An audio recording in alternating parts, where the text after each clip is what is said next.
theories such as voter suppression, race and gender, campaign finance, redistricting, and technology remain relevant even after November 3rd. So we encourage everyone joining us tonight to look at the videos of our past sessions, which are available on our University of Dayton Elections 2020 website. We are so honored to be joined tonight by Dayton's very own leader and alum of the University of Dayton, Mayor Nan Whaley, who will introduce the keynote speaker and moderate this conversation. Over to you, Mayor Whaley, and thanks again for your engagement. Thank you, Shelley, and it's great to be here virtually on campus at the University of Dayton. Go Flyers! And I want to say how excited I am that you all have taken the time to have such terrific speakers like my friend Senator Sherrod Brown and then Charlie Booker from Kentucky, but you have saved the best for last with the smartest human I have ever met, the former mayor of South Bend, Pete Buttigieg. And as you all may know, Pete ran for president in last year, and I was very excited to be a part of that kickoff announcement. I tell folks all the time, I've been doing campaigns and working in elections for over 20 years. It, to this day, was the most special day I've ever been a part of because I could feel real energy around the message that Pete was delivering for our country. And so as a Heartland mayor and someone that can share some of the challenges and opportunities like he has in South Bend, I'm really excited about this conversation. And I know you all will have great questions, and I know you'll learn a lot because you don't hang out with Pete without learning a bit. So just to give you a little bit of background about his background overall, in addition to being mayor of South Bend, which is the most important thing I believe he's ever done, I know I'm a little biased, he's also a graduate of Harvard University and an Oxford Rhodes Scholar, and he enlisted in the United States Navy Reserve and became a lieutenant when he was deployed in Afghanistan in 2014. His most recent book is Trust, America's Best Chance. I suggest you all get a copy, and his previous book was terrific as well. They're great reads. He's an awesome writer. So if you have an opportunity and you enjoy this conversation, I hope you'll go grab the book and listen to his conversation. And I think we'll get into trust a little bit here too. I also am really honored to be friends with his husband, Chasten, who is incredibly entertaining, engaging. And I think Pete and I can both say that we both married up. And we're very lucky to have Pete here today. So please, I know you're all applauding in your den or in your living room. My friends from Dayton, my dear friend, Pete Buttigieg. Hey, Pete. Hey, Nan, thanks for the kind word, and right back at you. I want to make sure everybody here knows how much regard I have for Nan Whaley's leadership. She's a great friend, a great leader. There's a reason why the mayors of America took a vote and decided we wanted her to be our leader as leader of the Conference of Mayors, but also just somebody who lives and breathes Dayton and has. I've watched her educate people from around the country on Ohio, on the issues facing communities like hers and communities like mine, and really speaking for the industrial Midwest, the struggles, the opportunities that we have. And so there's honestly, there's not a lot that could get me on the line for an hour this close to the election besides a GOTV event. But Nan's encouragement to spend time with everyone here was enough for me to be really excited to accept the honor of being invited to address the University of Dayton. So thank you. And I'll be pretty brief by way of opening remarks because I'm excited for the conversation we might have. What I'll begin is to say that, the stakes of this election kind of defy description without lapsing into some kind of cliche. Every expression we have in English for moments like this, a fork in the road or the edge of a cliff or a defining moment or a no turning back kind of decision, there's just no words that really characterize how decisive this is going to be. And that was true a year ago. Now, just in the months since I left the presidential campaign trail, we have seen the stakes grow exponentially. The compound crises, the crisis that the pandemic represents, of course, the moral reckoning over racial injustice in this country, the economic emergency that in some ways we might be underreacting to right now as a country. and I believe a global crisis of legitimacy around the U.S. and the way we're perceived around the world, which, if not reversed, would not only be very harmful to American interests, but would be bad news for democracy itself. Which brings me to the other really critical thing going on right now, which is that we can no longer simply assume as a matter of course that each generation or each decade sees America more democratic and more representative than before. If anything, we have become less so. And this is happening at a moment when there is what some have described a democracy recession around the world in terms of falling back on our commitment to democracy. And I'm eager to dig in, perhaps during the discussion, on what democracy means and what defending democracy means in the context of the United States and our future. I'm totally convinced that the decade ahead, the 2020s, are going to be remembered as the deciding decade for the American project within the 21st century. That we are both lucky and unlucky enough to be living at one of those moments where the decisions we're about to make about how to get through these next few years also necessarily are decisions about nothing less than what our political and economic arrangements are going to be for the rest of our lives. And we can go in two very different directions. The bad news is we could very quickly go off that cliff, or whatever metaphor you want to use. We are not that far from being a country that is finally devoured by the force that has always been most likely to wreck our American project, which is white supremacy. We are not that far from being unable to really say that we're a democratic country with a straight face. We are not that far, matter of fact, already have seen indications that a future generation, my generation even, might see a lower life expectancy and lower economic prospects than our parents for the first time in American history. That could happen. And perhaps most urgently, we could live to see what failure on climate looks like. So that's the ghost of Christmas future, okay? But the good news is, this could, by the very same token, be the decade that sees America begin to realize a level of promise and achievement that we've not yet seen. Within our lifetimes, as a matter of fact, by the mid-2040s, we can expect that America will have no racial majority. And America by then will have had an opportunity to present something that we've really not seen at large scale yet in the world, which is a fully pluralistic, fully inclusive, and fully democratic society. If we actually delivered that, which again, we will either, in my opinion, we will either do or permanently fail to do in our lifetimes. If we deliver that, I think that will be as meaningful a contribution to humanity by America as 1776 was. It's that big of an opportunity. But of course, that falls back to choices that are going to be made in 2021, 2022. In the very near term, we're going to make choices about economic justice, about the democratic character of our country, about climate, about racial justice, and so on, that really are nothing less than locking us into some patterns that will go one way or the other. Those are the stakes to me in what's going on in 8 days. I shouldn't even say what's happening in 8 days, because it's happening now. It's not an election day. Election day is the last day of voting season, and voting season is on. Chasten just voted today at the County City building in South Bend, and to my enormous envy, he managed to make off with one of those "I voted" stickers, which for some reason were not on hand when I went with my mother to vote a few days earlier. I saw people standing. Nan's got hers right there. Wonderful. I'm writing a very sharply worded letter to the editor about South Bend needing to get those stickers, because that's important. And you know, when I see the sorry, there's a question already popped into the chat that I'll just head off because I have the evidence of the answer. The question was whether Chasten delivered on what I can only assume he said something on social media about, which is rewarding himself with early voting donuts, and whether he shared them. So this is your answer right here. Of course he shares. Always.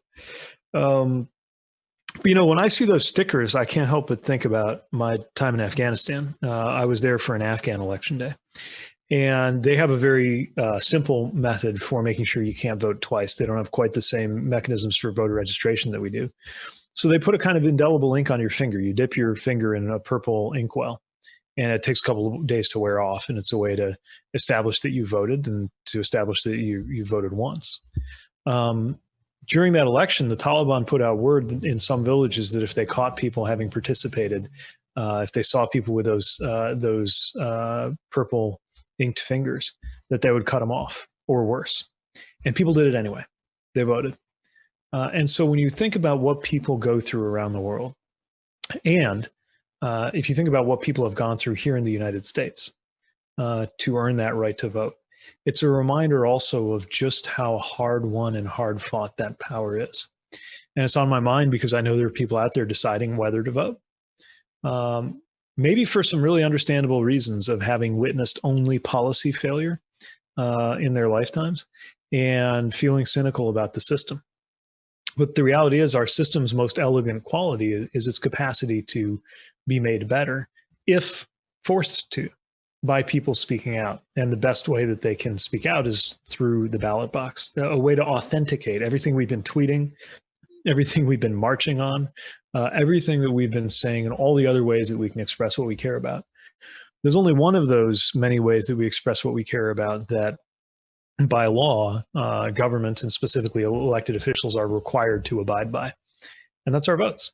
That is the moment of maximum power that you have to actually do something about any of the things that people are fired up about. And those are the stakes in every election, but especially this one. The last thing I just want to talk about for a moment, and then I'm eager to get into the Q&A, is the question of trust. As Nan kindly reminded folks, I have a new book out on the subject, and it's on my mind going into election season because I think an election is an extraordinary exchange of trust. You know, the system trusts us, the people, to make decisions about our leaders. An idea that it was a pretty radical proposition at the founding, even for the very limited circle of people who were counted as citizens back then. And in exchange, of course, we're placing enormous trust in those we choose to lead us. But it's the vote that makes sure that they work for us and not the other way around. We're in a crisis of trust as a country. People are reporting less trust in our institutions, less trust in each other, and there's definitely less trust around the world in the US as a whole than at any point in, certainly in the post-war period, really in modern times. And that's very dangerous because our whole system rests on trust. Our economy rests on trust. Our democracy rests on the idea of trust. And we got to find ways to build that up. And that's going to take intention. But I also think it's possible for us to create a more trusted and trustworthy community and system. And again, our best entry point on how to do it, to turn a vicious cycle into a virtuous cycle, is through elections. It's through the vote, and it's through who we choose to lead us and why, and the message we send as we do it. So that's why we are witnessing something of unbelievable importance. And as painful as it is to live in the moment that we're in, it also means that there's no question that we're living in a historic season too. And I'll close with this, since I'm addressing a university community, and there are a lot of students who look, it's just cruel and unfair that you've been denied a lot of the experiences that ordinarily this semester would go with being a student. But the other side of the coin is you are guaranteed, your generation is guaranteed to be one of enormous consequence. And that's part of what it means to be living in this difficult and even tortured moment, is that the things that you're part of, through voting, through your professional choices, through your advocacy and activism, all of it, they're going to add up to some decisions that historians will study when they're looking at whether America didn't quite make it through the 21st century, or, as we hope, whether America in this moment set itself up to deliver something even greater than we ever had. So that's why we're here, and that's what's at stake. And that's why I think a conversation about democracy couldn't be more timely. Well said as usual, Pete. I'm very excited. There are lots of themes that you put in and some interesting questions, as you mentioned on the chat. But let me just start a bit. When you announced running for president, I think folks would talk about, is Pete a moderate or a progressive? And I would always say back, well, there isn't any other candidate on the stage that is talking about getting rid of the Electoral College and changing the way that we look at the Supreme Court. And here we sit in October, and both of those issues seem to be running constantly in the conversation. And I thought, well, of course, Pete said this a while ago. Can you talk a little bit about what made you come to that conclusion so early, and then also how you think that is going to be moving forward, those two issues.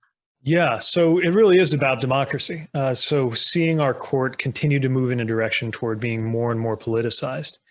And I mean, we see it every time there's a vacancy, and we're seeing it now.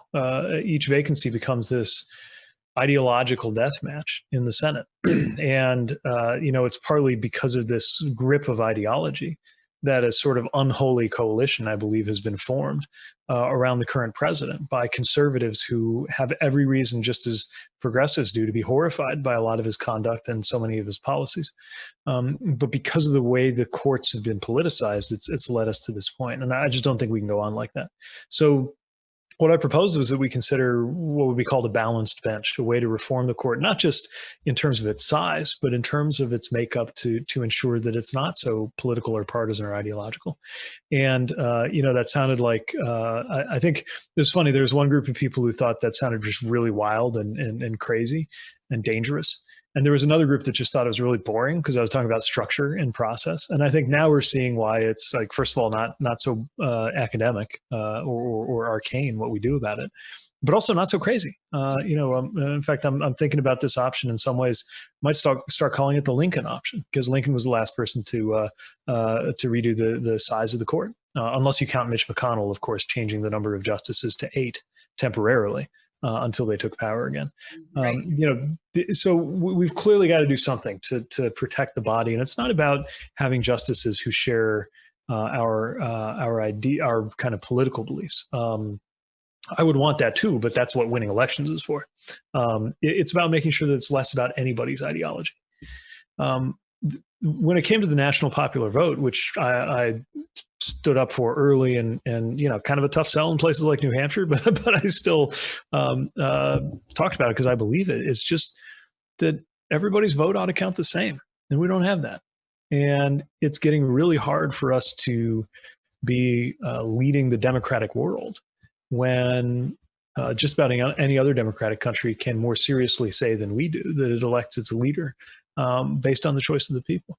I remember in high school learning about the Electoral College and thinking, that's pretty screwy, but if it ever actually happened, if it ever actually overruled the American people, surely that would be the last we'd ever see of the Electoral College. It's happened twice since then. And the consequence of that is a kind of estrangement between the people and the president. And it has all kinds of weird effects. I actually think part of how this president got elected, even though he's only president because of the Electoral College, but I think part of how we got here is a more generalized feeling of frustration with the system writ large that motivated some people to just vote to burn it down. And he seemed like the guy holding the match, precisely because the system's not been democratic enough. And even though he's only going to make it worse, he's where he is partly because people correctly perceive that something is warped, something is twisted, and it creates a kind of cynicism that ironically allows people like him who have no interest in reforming it to grab onto power. Right. And I think as we sit here tonight, 8 days before the election, the eve before they push through yet another Supreme Court candidate, and I think about 2015, in June of 2015, when the courts made the decision around gay marriage, and thinking that three I think Trump, right? He's had 3 Supreme Court nominees if they go through tonight, and how different, vastly different that court looks in 5 years. Are you worried about marriage equality and those issues as we talk about a completely new bench, basically? Yeah, I am. I come to this as somebody whose marriage, the most important thing in my life, only exists by the grace of a single person margin on that court. And, we've already seen writings from 2 of the justices that seem to be signaling that they would want to put that decision back on the table. And the really sad thing is our country got better the day that decision was passed. It didn't just get better for people like me and Chasten who had the opportunity to get married. It just became a more inclusive and decent country. And as a country, I think we've moved forward. And by the way, there's a long way to go on equality, LGBTQ equality. But we moved on from that question in a way that was healthy, only to find it being thrown back at us. And I do think it's in danger. Now, they may not go back and just say, oops, we're switching this decision. It's going to be more complicated than that. But I do see a world where they say, maybe they do it under the guise of religious exceptions, and move away from this, what I think is the right doctrine on religious freedom, which is that we ferociously protect religious freedom up to the point where it involves any kind of harm or discrimination that uses religion as an excuse. And at that point, it's not legal and it's not constitutional. I don't know that that's the view of a majority of justices now. And so we could see a situation where, based on that or some other reasoning, they say, oh, no, you're still married. You're definitely still married. We're not taking that away from you. But you can't be certain that you're going to have those hospital rights because, that might go against somebody's beliefs. Or, no, you're totally still married, but you're not going to get equal treatment on taxes in these ways. Or, far be it for me to discriminate against your marriage, but here's all the ways it doesn't count anymore, which is, of course, the same thing. It's just more subtle. So that's the threat to marriage that I worry about. And there are threats, I think more kind of straightforward threats to a right to choose. Again, in a country where there are all kinds of sincerely held and very different and very passionate beliefs about this issue, but where there's a broad majority, almost a consensus, if not on what the choice ought to be, then on who gets to make the choice. And that's on that's coming up for debate again in a way that we thought of as largely settled in this country. Voting rights not being talked about as much, maybe because they don't have the sizzle of the social issues, but arguably among the very most important things that are likely to come before this bench, this Supreme Court. And, the idea of so-called originalism, which basically holds that you've got to decode whatever was on the minds of the men who wrote this in the 18th century and then read the words exactly the way they do. Among other things, could plausibly be argued to mean that you'd need a constitutional amendment or women would be ineligible for the presidency and the vice presidency. Now, right. No originalists, self-professed originalists admit this. But if you kind of reconstruct the implications of their arguments, that's kind of where it points to say nothing of what it means for the rights of somebody like me. Right. So a lot on the decision tonight that has been just jammed through as quickly as possible. It's incredibly frustrating.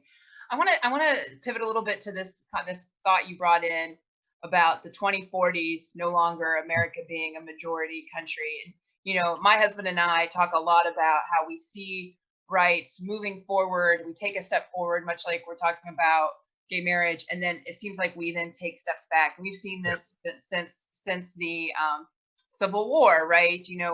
Reconstruction, and then 2 steps back on the grand bargain, and then on and on and on in this zigzag sort of way. So take me through your thoughts. Joe, let's knock on wood for us and say Joe Biden is elected president in 8 days. What is I don't think it's done there. The next 20 years I think will be a pretty wild zigzag, right? Because of this kind of great opportunity.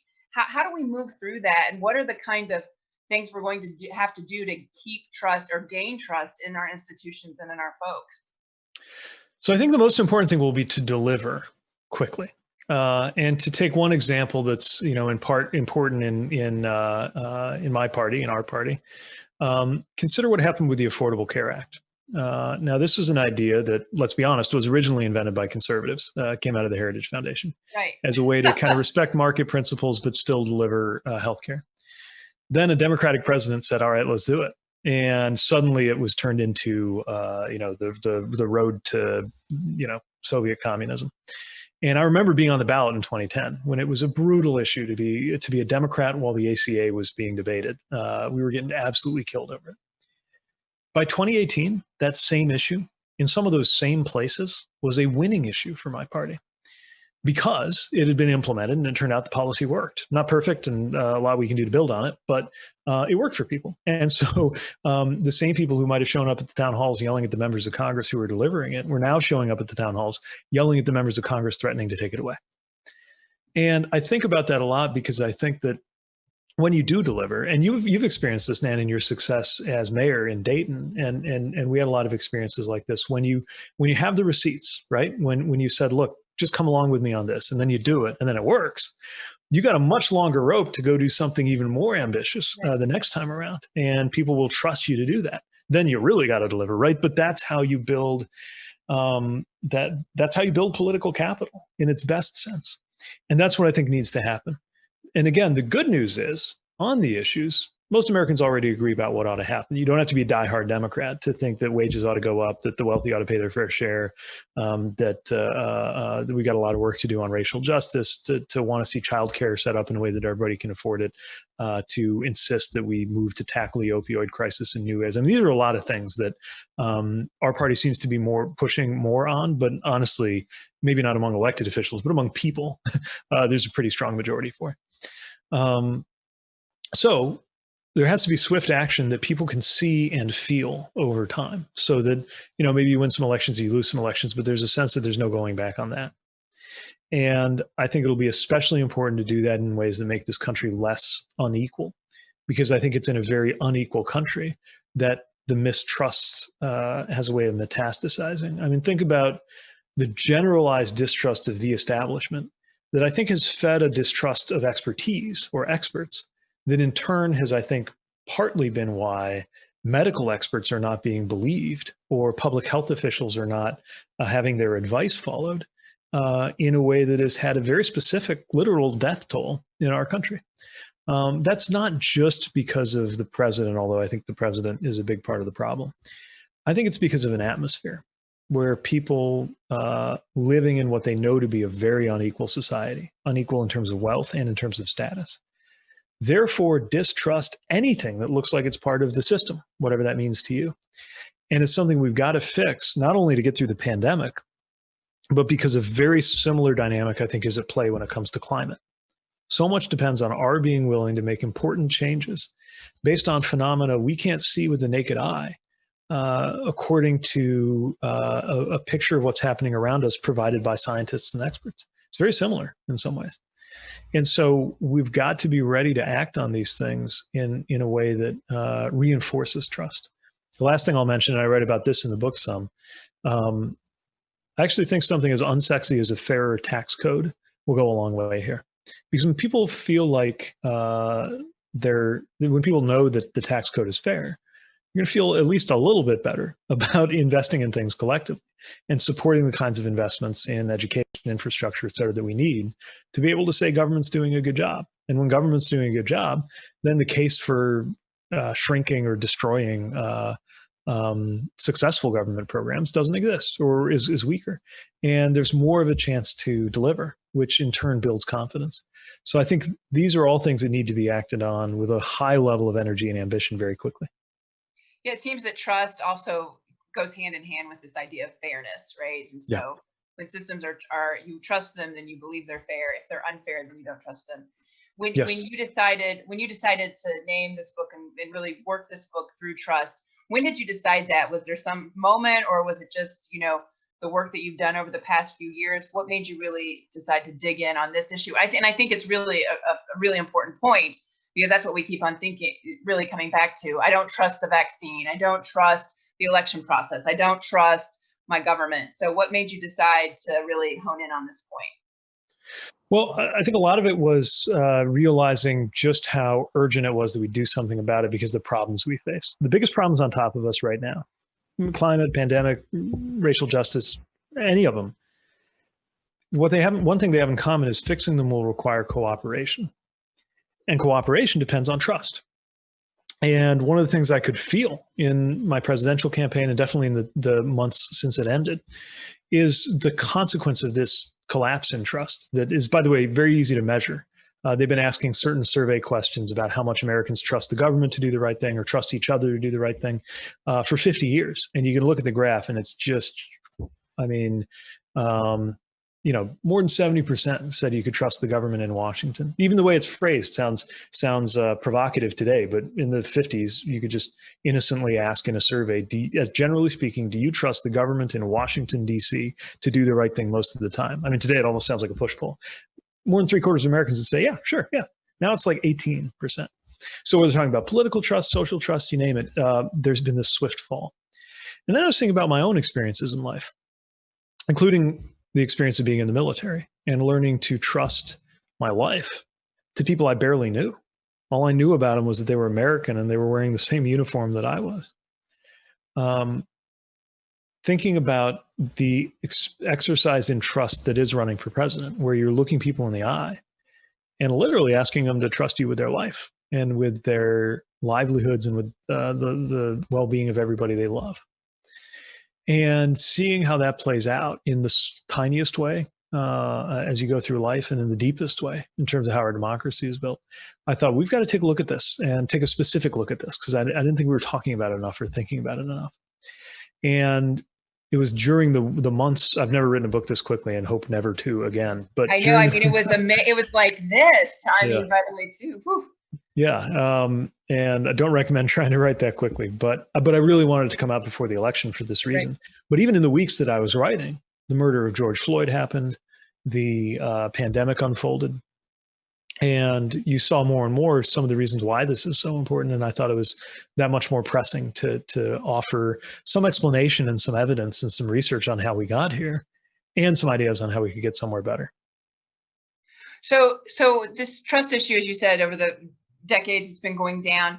What do you think the role of technology has played in that? You know, I just watched The Social Dilemma, for example, the documentary out. And what role do you think that plays? Does it play a large role? Does it exacerbate it? I'm also quite amazed, just like the number of people that actually talk to me about QAnon, for example. You know, do you think it's a big impact or not, or where do you think it plays into? Yeah, I mean, look, some of this stuff has been around forever. I mentioned this in the book too. There, you can find conspiracy theories from the 18th century that are remarkably similar to some of the ones going around today. But here's what's different. First of all, the speed that information can move around in. Secondly, the relative innocence we all have about these forms of digital media. And what I mean by that is, you know, if I'm walking down the street in the 1640s and you hand me a pamphlet, and that pamphlet was printed on a printing press, I bet I would have been pretty impressed that you had a printing press. And just looking at it, I would have been like, oh, well, I should probably look at this. And then eventually, I mean, there's a whole saying, right? Don't believe everything you read. Because we realize just because something got published doesn't mean it's true. Right. And, you know, today, if I'm going through a newspaper, you know those ads that kind of look like a news story, but they're not? And if you look for like a second, you realize, oh, this is a full page ad, not a news story. You can just kind of tell. We don't have that for digital information or misinformation. At least we're not as good at it. We just haven't evolved the kind of pattern recognition, really, as a species, that we have on other forms of information. We're going to have to. And it comes with time, but we got to act fast. And that's why I think, yes, the social media companies need to be held accountable. Yes, there are policy issues here. Yes, there's responsibility, but also we got to be harder targets for this stuff and not just click on something that we're excited about because because maybe it reinforces something we agree with, or we get that little dopamine hit that they talk about in The Social Dilemma. Now, the other thing that's going on with social media is it tends to sort us and contribute to our polarization. And it's the algorithms are just spitting back to us what we are like, but in a certain way that's not good for us. One of the most important things, as you know, about cities, and by the way, one of the most important things about universities, is that at their best, they force people into encounters with ideas or people that they wouldn't have otherwise. Right. And the more our circles of belonging that we're in overlap, the better. If my faith community partly overlaps with my neighborhood, which partly overlaps with my soccer team, which partly overlaps with my political party, we get out of that overlap some shared sense of the reality we're in. But if you can tell based on my neighborhood and where I went to school and how much money I make and my race, what my political ideology and voting habits will be, then our circles are no longer overlapping, they're concentric. And that's something that social media can reinforce. So ironically, it's those technologies also have the potential to put us in places that are overlapping, but it doesn't just happen. The last thing I'll mention is that right now, unfortunately, there's a business interest in controversy. So these algorithms know that getting us fired up about things is better. I mean, yes, cat videos circulate and go viral too, but often not as quick as one that makes your blood boil over politics. I wrote about a study of Russian misinformation that found that, I'm not talking about the election stuff, this was about vaccines, the same Russian bots pushed out pro-vaccine and anti-vaccine stories at the same time. Their purpose was just the controversy itself, because they knew it would undermine trust, and that had strategic value. And that's one of the great proof points for how important trust is how much effort our adversaries spend on undermining it here at home. And this is the whole idea of polarization that we're talking about that affects trust. There's a lot of questions in the chat about that. So this polarization then affects this trust issue even more because of that. Yeah, because it moves us from our political disagreements just being things we think to being who we are. And that's the pattern. We've always had a lot of polarization in our politics on and off. You could argue the last 50 years were maybe the exception to the rule. But when it's this tied in with who we are, then it really does present a danger to our ability to hear each other. And that's why I'm such a big believer in anything that we can do to cut across that. I think great civic life does that. I think a great city design or neighborhood design can do that. I think that national service has the promise of doing that, just creating millions of voluntary opportunities to serve, kind of like I had in the military, but without having to go to war, where you get to know fellow Americans with different backgrounds. Anything that creates a touchstone of shared reality helps us when we do disagree about interests or values. At least we're doing it on the same field of fact. And that makes all the difference. So I want to pivot a little bit more to just the presidential run, Pete. And I've never got to ask you these questions, so I'm kind of excited too that they were on the list. You were on the trail for yourself there about over a year, right? About a year and 4 months, I'd say. What was the most and you've been doing campaigns. You ran statewide in Indiana before, was a mayor. What was the most surprising thing to you? Was it?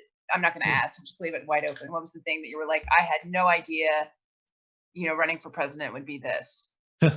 Well, in terms of my experience, I think I had no idea it would be as physical as it was. I mean, I'd heard the phrase like grueling campaign schedule, but you're like, how hard can it be? They fly you around. All you got to do is talk to people and shake hands and take pictures. It was physical. Like you just feel it every single day. And that's not to complain. It's a nice problem to have if you're a serious presidential candidate, but still, I mean, it'll really beat you up. It was amazing to me which things caught fire sometimes, because, for example, I knew that as the first serious elected official to seek the presidency, that would mean a lot to the LGBTQ community. And we knew from the get-go what that would, not what it would be like, but what it might entail. Right. I had no idea that talking pretty openly about my faith would touch the nerve that it did. It was just something I mentioned here and there. And next thing I knew, people were approaching me all the time to talk about what it meant to them that our campaign was speaking to a different faith perspective than what they were used to in the political space. So you just get educated all the time in terms of what fires people up.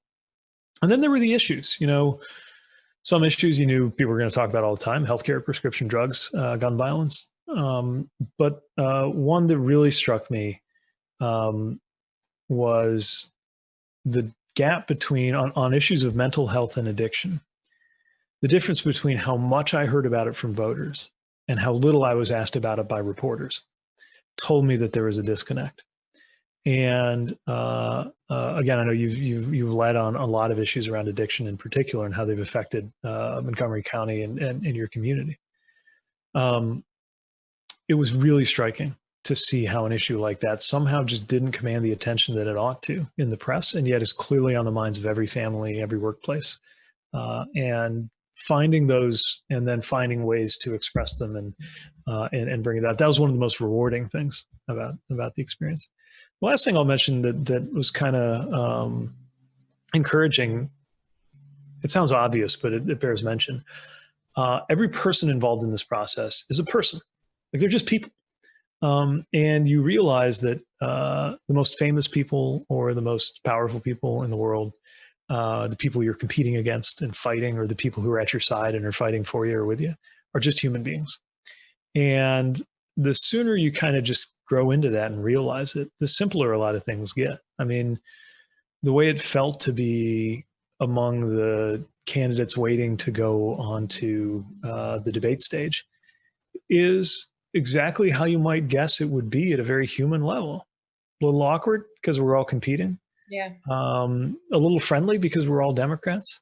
a little bit anxious because we're all fairly social people who are interested in other people and have a lot to talk about because we have shared interests, even though we're all competing. It's a very human thing. And even the moments, the flashpoints, were very human.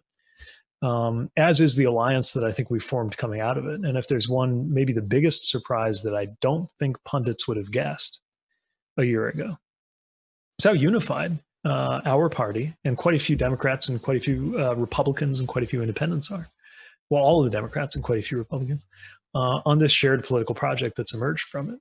Because back then there was all this hand-wringing over how can this broad-based coalition possibly stay together long enough for November, right? And I'm sure there will be a tug of war that'll start right away should we win. And that's healthy.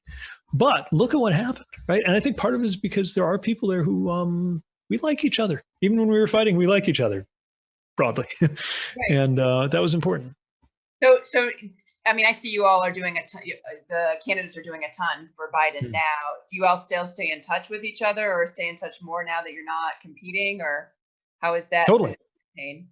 Totally. Yeah. I mean, I just did an event with Cory Booker last night, supporting each other's political efforts. Amy Klobuchar kindly had a copy of the book Trust over her shoulder during a recent appearance. We're obviously doing all kinds of stuff with the VP and Kamala Harris. We're all part of this kind of video together a few days ago on our response to the debates. There's this very small group of people who have the shared experience of running for president. And even if we were competing when we did it, we now have that weird bond of having been through that together. And it creates, I think, a really special relationship that I think will be an important one across our party for many years to come. I agree. I think it'll be something special and important. You've done a lot of work internationally, obviously, and paid great attention to it. And obviously, I think these past 4 years have done a pretty big disservice to our country when we think of our role internationally. As a matter of fact, anytime the president travels, I get more nervous than when he's in the country, frankly.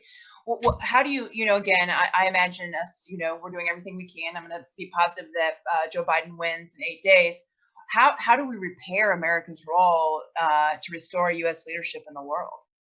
Yeah, so America's got to act fast because our credibility is at dangerous lows. I mean, there was one survey of world leaders that found, I think for the first time ever, that the president of China, the head of the Chinese Communist Party, is more trusted largely among our allies than the president of the United States. That is not just bad news for the United States and our security. That's bad news for democracy.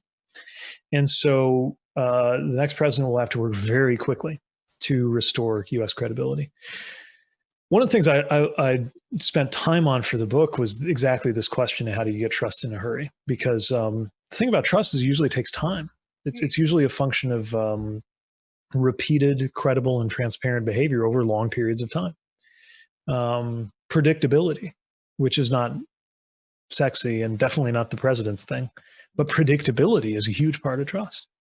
But we don't have a long time. We don't have 50 years for the world to get to know the U.S. All over again. So the other thing I looked for, all right, how does it happen quicker than usual? And in the case of the U.S., the one time it happened much quicker than usual was around World War II and immediately afterwards. We got a century's worth of credibility and trust in about 5 years, not just by how we rose to the challenge of the war, but what we did afterwards and how we treated both our allies and those who were defeated. Don't get me wrong, we have always been imperfect in our actions around the world, but that was really something. And I'm bringing it up because we don't have anything quite like World War II going on, thank God, but we do have global emergencies where partners must come together and cooperate to defeat something that's going to harm people by the hundreds of millions. It's true of the pandemic, and it's true of climate. And so these are twin opportunities for the U.S. to authentically lead. I mean, we have to actually mean it, and we have to actually do it. But if we do, and we have to anyway, for our interests, right. If we do it right, we have a chance to get credibility in a hurry. The other thing I would talk about is, again, democracy. Our commitment to democracy is a little rickety right here at home. So we got to get our own house in order first. But as we do, I believe that it matters more than ever that the U.S. be out there promoting democracy and democratic values, especially when you have competitors like Russia and China really working hard to export authoritarianism. And it's far from guaranteed that democracy wins out in that equation unless we're really pushing effectively. The good news is when we do that, it's always been America's strategic edge that even in countries whose regimes are not our friends, often the people quietly are rooting for us because democratic values aren't just American values, they're human values. And so it's really around our values as well as our interests that we've got to act. And when we do, we have a wonderful opportunity to solve big problems and earn the trust that comes with playing a leadership role in solving big problems. It's sort of the international equivalent of the way the Marine sitting next to me in my vehicle when we're going out on a road trip in Afghanistan learned to trust each other fast because we had to. That's where we're at as countries right now. And if we behave the right way, I think actually we have a once in a lifetime opportunity, if for some very scary reasons, to get that credibility together. Yeah, I haven't really thought about the pandemic and climate change being these huge opportunities for us in the world, but you're right. And boy, do we need it here in our country as well. So it's a mutual benefit situation. So I'm going to ask one more question, and it's one that I find amazing. Is you are so popular on Fox News. Every time you're on Fox News, all of my Republican friends in Dayton say Pete should just stay on Fox News. He's so great. Is there something about Fox News for you, Pete, that it just feels so like you're ready to go, or are they not used to having Democrats on? What do you think it is that makes you a person that can take Fox News to a second? Yeah, I think part of it is, look, what I have to say on Fox News is not that different than what I have to say on CNN or anywhere else I go. Yeah, I watch him, Pete, and I'm like, yeah, that's right. So, but everybody's going on about it. But there's always more tension on the string when you're at a place like Fox, because you know that these views that might be commonsensical to some viewers are not seen that way to Fox viewers or certainly Fox hosts. And so I think that's part of why I go. I don't have any illusions about that network, but if they're willing to have me on and I get a chance to lay out what I consider to be the facts and what I believe to be at stake, that's our chance to break through some of those polarizing boundaries that exist. And how can I be mad at somebody for not getting my viewpoint if they've literally never heard it? And I know there are a lot of people out there whose worldview is shaped by a handful of information sources that if those were my only sources of information, I might view things the exact same way. So all the more reason why I've got to mix it up. And, as long as they'll have me on, I'll keep doing it. That's awesome. And I know you've had lots of folks that worked on your campaign that have gone on to do amazing things across the country and still working on campaigns. Is that something that makes you super proud of, like seeing just like the Pete fans that are like on the Senate races or on Biden? Totally.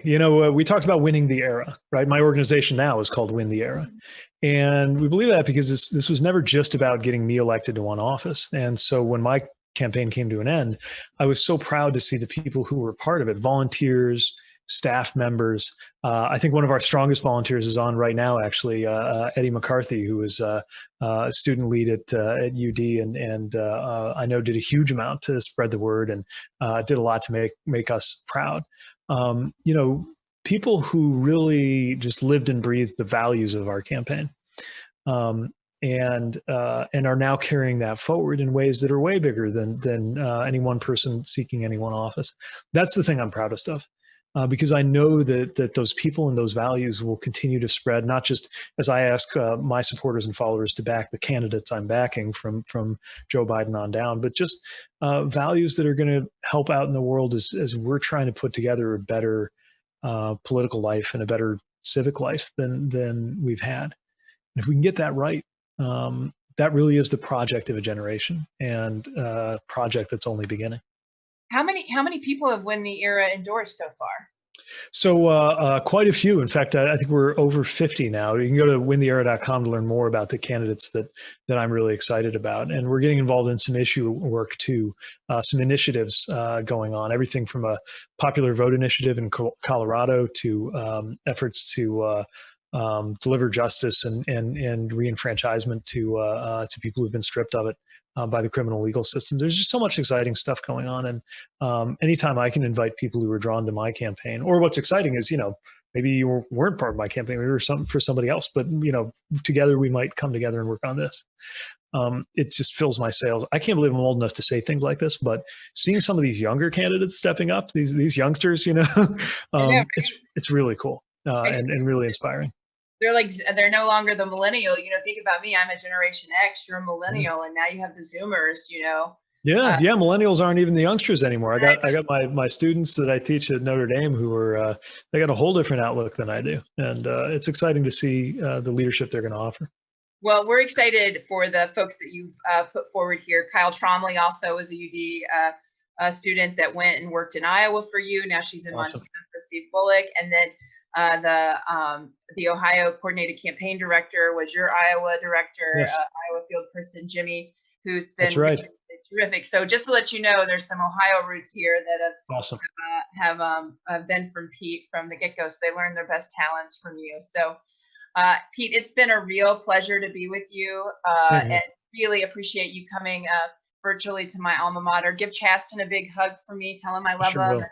I love you guys too. And thank you for this great conversation. I learned a lot and really enjoyed the time you took for us. I know how tough the schedule is right now. So it just means so much that you took this time for us to be here in Dayton.